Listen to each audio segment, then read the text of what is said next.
Hey, this is SpinTripFall. It is July 14th. It's version 5.0 of Fortnite. Yes, that means there is an update, a big one. It's the new season, and this is the Meta Watch.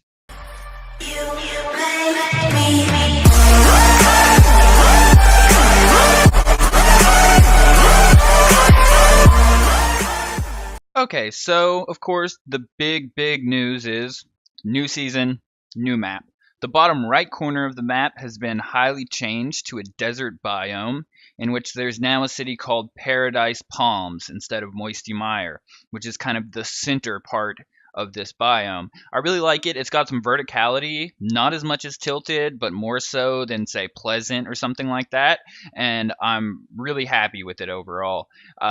It's got quite a few houses. They're a little hard to distinguish. Not all of them have names yet, obviously, since we're so fresh into this season. But I've really enjoyed landing there, and I've gotten some good kills. There's also a small gas station area. There's an Old West Town, which I feel like has really dense loot, actually. The Old West Town seems like it's got a ton of chests. I would say it actually competes with Risky Reels for the area with some of the most dense loot without, being really vertical like Tilted Towers is. Really enjoying it. There's also Gus, which has been completely repaved. It's been paved over for the golf carts, which have been added to the game. So you can go over there and race and drift around and do whatever you want. Now, up to the north side of the map, replacing Anarchy Acres, which I liked Anarchy. I don't have any problem with Anarchy, but they added Lazy Links, which is a golf course. It's a little bit sparse on loot, actually, I feel like, compared to how Anarchy was. Maybe about the same, but not super dense. It is fun to land there, though. And they did a really good job nailing the hills and the kind of golf course feel to it with the sand pits and everything. Dig Lazy Links. There's also no more football stadiums. So the football stadium was a limited time thing for the World Cup, and it's been removed from the game. Now, down to the more bottom left corner, just outside of Snobby Shores, is the Viking Village. And the Viking Village is a pretty cool spot to land. It's got decent loot there, and it's got a cool Viking ship. There is nothing really on that giant hill. It's the biggest hill in the game, I think. Maybe not the highest, but definitely the biggest hill in the game.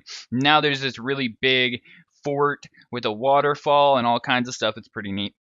Also, Dusty Divot, completely overgrown. Looks like we're 20 years in the future. Everything's aged and decrepit. No more of those tubes running out of the center. So that's nice. A little bit of variety there in Dusty Divot. Now, we're going to talk about the Rift. This season seems to be all about the Rift. The Rift opened up and it let in the Vikings, and it moved in part of California, I guess, is kind of the way the intro video hinted towards, is that the desert biome is like from California or something. And you might have heard in the last video, if you want, go back and watch that one. I mentioned time travel. Seems like I wasn't too far off, since we got Vikings, we got Wild West, we got a variety of different stuff. But they didn't mention time travel explicitly, but it does seem to be that's kind of what's going on here. Now, if you hit one of these rifts, it'll move you back up to the top at the level of the bus and allow you to parachute back down. So they can be used to maneuver to get into the map like you did like a super launch pad or something, or to get away from enemies and dip out. So they're pretty cool. I don't know if they've got a limited number of uses. It seems like I had one disappear after someone jumped through it 3 times. I can't confirm that just yet, but hopefully we'll find that out here in the next few days. And we're going to move on to weapons. There have been some serious weapon changes. Dual shotguns is dead. Dead all the way. Delay between firing shots of different shotguns, doesn't matter what shotgun. You can't dual shotgun anymore. It's out of the game. People in the Fortnite Discord were losing their shit. But honestly, I think it's for the better. We already knew that it was kind of on the way out. SMGs had already surpassed shotguns in many situations. Now you still want the shotguns for the burst. Maybe you run dualies, but I think shotguns are still good, viable weapons. There's just no more double. What's wrong with that? Also, while we're at it, no RNG on the shotguns.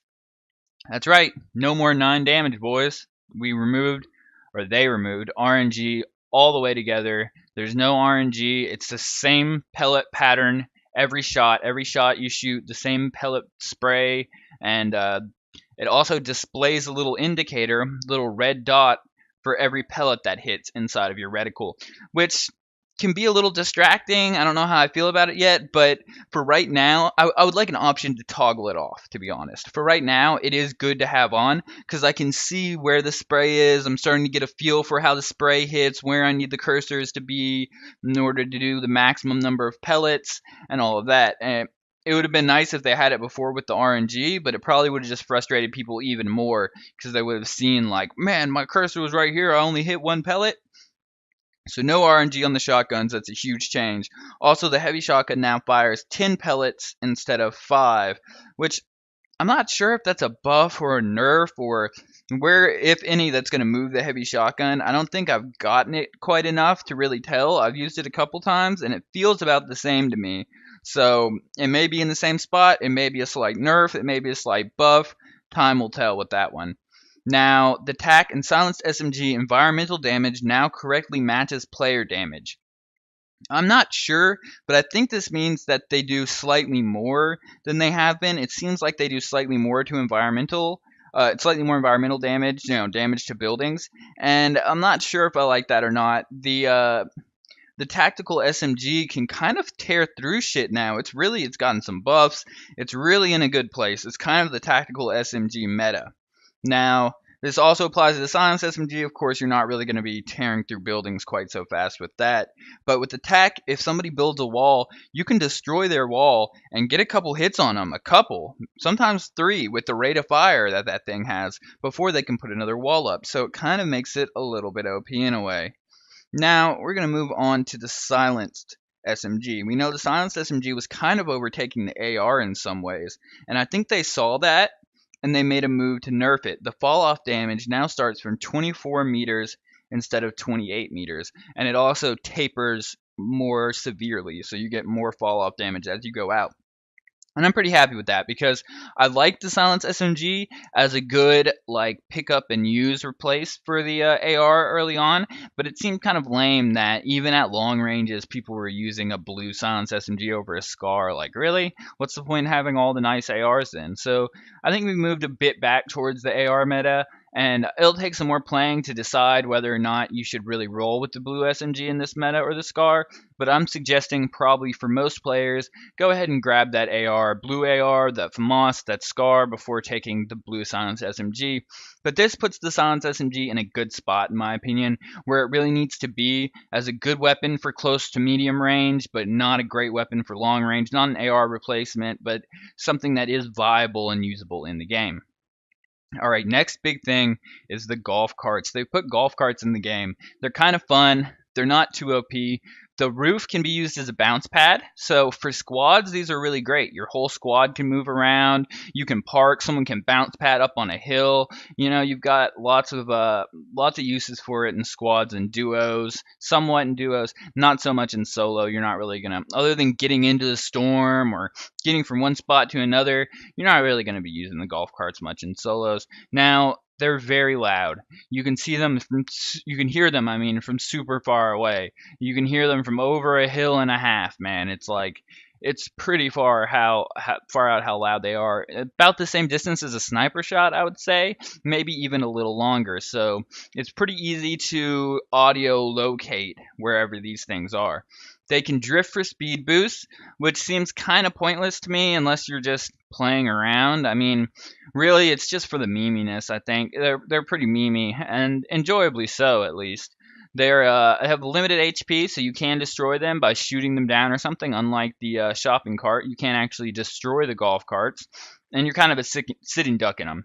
You can get picked off pretty easily just driving around. I remember getting 3 kills in one of the 50v50 matches because the squad refused to get out of the golf cart, and I just FAMAS bursted them. And you're just sitting there, there's not much you can do. So if you start getting shot at, hop out and build. That's the way to play it. There's also been a couple little tweaks to gameplay. So the center of the storm circles 7, 8, and 9 can now shift in random directions instead of simply shrinking as the storm closes in. It will move and shrink to the new location.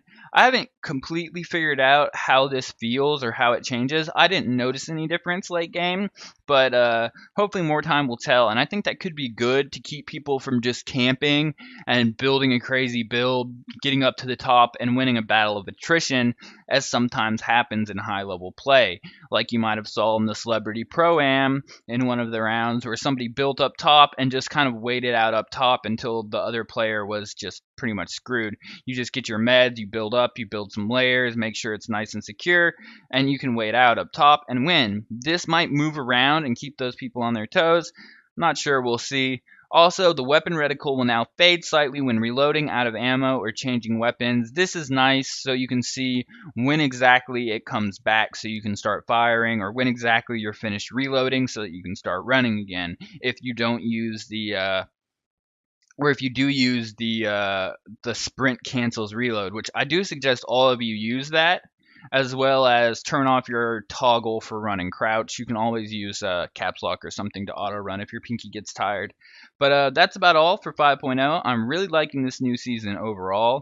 Things are interesting. They shook up the SMG meta. They did what I wanted with this. I didn't know exactly. I thought they were going to change the recoil, but they did what I wanted with the Silence SMG, in that they put it in a spot where it doesn't compete with ARs so much.